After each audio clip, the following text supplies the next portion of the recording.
আপনিও কি আপনার দায়িত্ব ঠিকমতো পালন করছেন? সরি, আমার সম্পর্কে কেউ কথাটা বলে না। আমি বলছি, মোড়ে পরীক্ষা শুরু হয়ে গেছে। আপনার তো উচিত ছিল প্রথম দিন থেকে এখানে ওর সঙ্গে থাকা। আপনি কয়েকদিনের ছুটি নিয়ে নিতে পারতেন। মোহরের পরীক্ষা বলে আমি অফিস থেকে ছুটি নেব? আপনি মাঝে মাঝে এমনভাবে আকাশ থেকে পড়েন। এনিওয়ে, আপনার কথা বলা হয়ে গেলে মোহরকে ড্রপ করে দেবেন। ওর ওই ডক্টর অজিত রায়চৌধুরীর বাড়ির কাছে যাবার আছে। আমি এগোচ্ছি। আপনাকে বললো বলুন তো, আমার হাতে এতটা সময় আছে, আমি ব্যস্ত নই। বারে আসার পরে এতক্ষণ ধরে বসে থাকলেন, মোড়ে পরীক্ষা হবে বলে, দেখা করবেন বলে, আর এখন তাড়াহুড়ো পড়ে গেল। হ্যাঁ, পড়ে গেল, কারণ আপনি যে কাজটা করতে যাচ্ছিলেন সে কাজটা আমার করার কোনো মানে নেই। কাউকে পৌঁছে দিতে হবে না, আমি একাই পৌঁছে যাব। কারো যদি কোনো অসুবিধে থাকে তাহলে থাক, আমি তো বলিনি আমাকে পৌঁছে দিতে হবে। যিনি বলেছেন তিনি নিজের থেকেই বলেছেন। হ্যাঁ, তখন আমি জানতাম না যে এসিপি স্যার এখানে আছেন। তাহলে আমি বলতাম আই এম সরি মোহন। আশ্চর্য! কোনটা আশ্চর্য? না না, এখানে তো আশ্চর্যের কিছু নেই। আপনি রীতিমতো আশ্চর্যজনক কথা বলছেন, আর বলছেন ডক্টর রায়চৌধুরী। আমি জানি না শঙ্খ আপনি কিভাবে আমাকে অ্যাসেস করেন, তবে আপনি যদি মনে করে থাকেন আমি ব্যস্ত নই, তাহলে আপনাকে জানিয়ে রেখে আমি যথেষ্ট ব্যস্ত। দেখুন, আপনার যেটা করার আপনি সেটাই করুন। আমার যে জানার ছিল সেটা জানা হয়ে গেছে, ধন্যবাদ। কি আপনি তো রাগ করে চলে যাচ্ছেন? আপনি আমার রাগটাও বোঝেন দেখছি। হ্যাঁ, বোঝার চেষ্টা করে সবকিছুই বোঝা যায়। আপনি বেশি বুঝতে চেষ্টা করবেন না, যতটুকু বোঝার প্রয়োজন ঠিক ততটুকুই বুঝুন। তাতে আপনার ভালো, আমাদের সবার ভালো। মোহর, তুমি একজন ভালো স্টুডেন্ট। ইন ফিউচার কোনো প্রবলেম হলে আমাকে বলো। আমরা কিন্তু তোমার কাছ থেকে অনেক কিছু প্রত্যাশা করি। আমরা নয়, বলুন আমি। আমার মুখে কথা বসানোর চেষ্টা করবেন না। আপনার মনে হতেই পারে যে কথাগুলো আমি বলছি কিন্তু সেগুলো তো সত্যি নয়, তাই কথাগুলো নিজের মনেই রাখুন। আর হ্যাঁ, আমাকে গাইডেন্স দেওয়ার চেষ্টা করবেন না প্লিজ। আপনার গাইডেন্সের আমার কোনো প্রয়োজন নেই। আমি মোহরের সঙ্গে কতটা কথা বলবো, মোহরের সাথে কতটা মিশবো, সেটা একান্ত আমার ব্যক্তিগত ব্যাপার। আপনি এই ব্যাপারে কথা বলবেন না। মোহর, তুমি ভালো স্টুডেন্ট, তোমার কাছে অনেকটা প্রত্যাশা রয়েছে। তোমার কাজে যদি কোনো সমস্যা হয়, কোনো বাধা থাকে, তুমি নিঃসংকোচে আমায় জানাবে, কোনো দ্বিধা রেখো না। কেমন? আমি সব সময় তোমার পাশে আছি।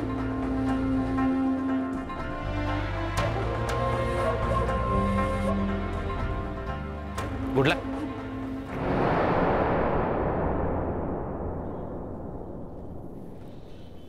যদি যেতে হয় তাহলে গাড়িতে গিয়ে বসতে হবে। এখানে তো শুধু শুধু দাঁড়িয়ে কোনো লাভ নেই। আমি তো ওনাকে বললাম নিয়ে যেতে। উনি যদি নিয়ে যেতে অস্বীকার করেন তাহলে উনি ভাঙবেন, তবু মচকাবেন না। এসব কথার মানে কি? মানে বুঝতে পারছো না? মানে বই দরকার। তোমার যদি মানে বই দরকার হয় তুমি এসিপি স্যারকে বলতে পারো, উনি একটা তোমায় কিনে দেবেন। আমি কিন্তু সত্যি আপনার কোনো কথার মানে বুঝতে পারছি না। গাড়িতে উঠতে হবে, আমার সময়ের দাম আছে। জানি স্যার, আপনার সময়ের দাম আছে। রাগ করে যাকে বাড়ি পাঠিয়ে দিয়েছেন তার তো রাগ ভাঙাতে হবে।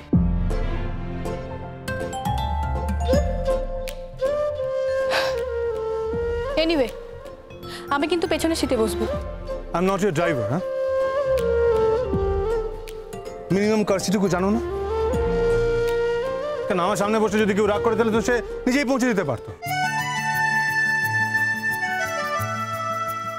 কে রাগ করবে? না না, বলুন না কে রাগ করবে? আপনি কিন্তু তখন থেকে এক কথাই বলে যাচ্ছেন।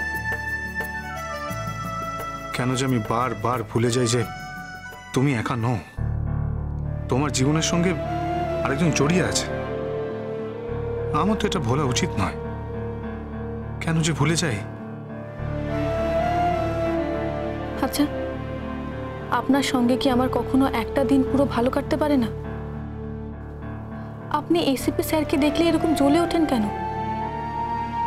যদি আপনার মনে হয় যে এসিপি স্যার আমার প্রতি দুর্বল, তাতেও বা আপনার কি? আপনার তো গার্লফ্রেন্ড আছেই, আর তার সাথে তো দুদিন পর আপনি বিয়েও করবেন। তাহলে কিসের এত অধিকার বোধ আমার উপর আপনার? আশ্চর্য। যাও না, যাও, ওই খোয়ারে গিয়েই তো ঢুকবে। আমি তোমার কাছে কি আসতে চেয়েছি বলো? তুমি জোরটা করলে কেন আমাকে? আচ্ছা বাবা, ঠিক আছে, আমি কোনোদিন তোমার কাছে জোর করবো না। সেই সেই সেই সমস্ত জোরটা যখন দেখানো হয়ে যায় না, তখন মানুষ এরকম কথাই বলে, এরকমই করে। আচ্ছা বাবা, তোমার যদি মনেই হয় যে আমি তোমার ওপর জোর করেছি, তাহলে আমার লজ্জার আর কোনো শেষ থাকবে না। ওই বস্তুটি তোমার আছে? হ্যাঁ, আছে আছে, তুমি কোনোদিন দেখতে চাওনি, তাই দেখতে পাওনি। হ্যাঁ, সেই বছরের পর বছর পুরো আমার যৌবন, যে সময়টা একটা মানুষকে লাগে, হাতের ওপর হাত লাগে, পাশে একজনের সাহায্য লাগে, সেই সময়টা আমি পেরিয়ে আসতে পারলাম। এখন আর লাগবে না, না। আর আমি বাঁচবই বা কটা দিন? নাটক করে বলা হচ্ছে আমাকেই ভালোবাসতেন, ভালোবাসেন। এতই যদি ভালোবাসা, তুমি কি করে আমাকে ছেড়েছিলে এতগুলো বছর? তুমি কেন বেরিয়ে আসোনি, আমার সঙ্গে আলাদা করে সংসার করতে পারোনি? তার মানেটা কি দাঁড়াচ্ছে? তুমি তোমার বাড়ির লোককে সব থেকে বেশি ভালোবাসো, আমার থেকে অনেক দাম তাদের, তাই তো? সেটা তো ভালোই হয়েছে। যে মানুষটাকে কোনোদিন ভালোই বাসনি তুমি, তার সঙ্গে থাকার যন্ত্রণাটা তোমাকে পেতে হয়নি। সেটা তো এক রকমের আশীর্বাদই হয়েছে তোমার জন্য, তাই না? তাই তো। এই কথাগুলোকে ধরে তুমি বেঁচে থাকবে তো? তোমার তার কোনো উপায় নেই, এইভাবেই মুখ লুকিয়ে থাকবে তুমি। বাবা, আমি আবার কি বললাম? তুমি যা বললে তার রিপিট তো শুধু বললে। তাই তো বলছি, এই খড়কুটো আঁকড়ে ধরে থাকবে আর কি, এছাড়া আর কোনো রাস্তা নেই তোমার। এত ঝগড়া করতে পারো আমার সঙ্গে? না, তুমি তো ঝগড়া করো না, আমি একাই ঝগড়া করি। আমি তো একটা ঝগড়ুটে খারাপ মানুষ, আদ্যপান্ত একটা খারাপ লোক। না, তাতে কিন্তু আমার কোনো সন্দেহ নেই। আমি জানি তোমার কোনো সন্দেহ নেই। শুধু একটা কথা আমি বুঝতে পারি না, পৃথিবীতে কারোর জোর তো তুমি মেনে নিতে পারো না, আমার জোরটা কেন মেনে নাও? সেটাই তো আমার মরণ, যাকে আমি দু চোখে দেখতে পারি না, একটুও ভালোবাসি না। আমি কেন মুখের উপর দরজা বন্ধ করে বলতে পারি না যে চলে যাও? মুখের উপর দরজাটা আমি বন্ধ করতে পারি না। যে সময়টা আমার ভালোবাসার দরকার ছিল, সেই সময়টা আমি তো পাইনি। কত সংগ্রাম করতে হয়েছে আমাকে, কত কথা শুনতে হয়েছে আমাকে। একটা অল্প বয়সী মেয়ের একা থাকার যে কি যন্ত্রণা, সেটা যে থাকে সেই বোঝে। তখন কারোর দরদ কিন্তু উঠলে ওঠেনি আমার জন্যে। আজ আমার নিজের সন্তান সব থেকে বেশি ঘেন্না করে এই পৃথিবীতে আমাকে। আজও বুঝে উঠতে পারিনি যে এতে আমার কোনো দায় নেই, কোনো দোষ নেই। আমি বেরিয়ে আসতে বাধ্য হয়েছি তোমার পরিবারের জন্যে। তোমার পরিবারের লোকজন আমাকে বাড়ি থেকে বার করে দিয়েছে। আমাকে চাকরি ছেড়ে, বাইরের আলো বাতাস সমস্ত সবকিছু ছেড়ে, এই পৃথিবী ছেড়ে একটা অন্ধকার ঘরের মধ্যে পুতুল খেলা খেলতে বলা হয়েছিল, যেটা কিনা আমার কাছে মৃত্যুর সময়। হ্যাঁ, আমি বাঁচতে চেয়েছিলাম, এটা ঠিক। এই পৃথিবীতে প্রত্যেকটা মানুষের কিন্তু বেঁচে থাকার অধিকার আছে, ঠিক? আর বাঁচতে চেয়েছিলাম বলে তোমাদের বাড়ি থেকে আমি বেরিয়ে গিয়েছিলাম।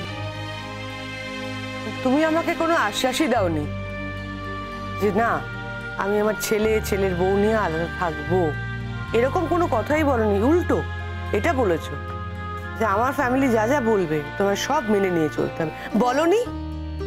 আচ্ছা অদিতি, একটা মানুষকে একবার ক্রুশবিদ্ধ করা যায়, দুবার করা যায়, তিনবার করা যায়, কিন্তু সারা জীবন ধরে কি ক্রুশবিদ্ধ করা চলে? চা খাবে? না খাবো।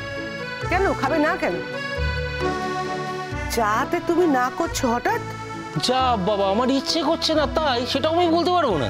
কেন খেতে ইচ্ছে করছে না আমি তো সেটাই জানতে চাইছি। আমি যদি এতই অসহ্য, এত যে তোমার চোখের বালি, সেটা বলে দিলেই হয়। আমার তো থাকার জায়গার অভাব নেই, আমার নিজের চাকরির স্থলে আমার নিজের কোয়ার্টার আছে। থাকার জায়গার অভাব আছে বলে আমি তোমাকে নিয়ে এসেছি, এমনটা মনে হচ্ছে তোমার? না তাহলে কি বলো বলো, আমার হাতে চাটা উঠছে না মুখে, তাই তো? এখন কি ঝগড়া করছে পায়ে পা লাগিয়ে? আমি করছি?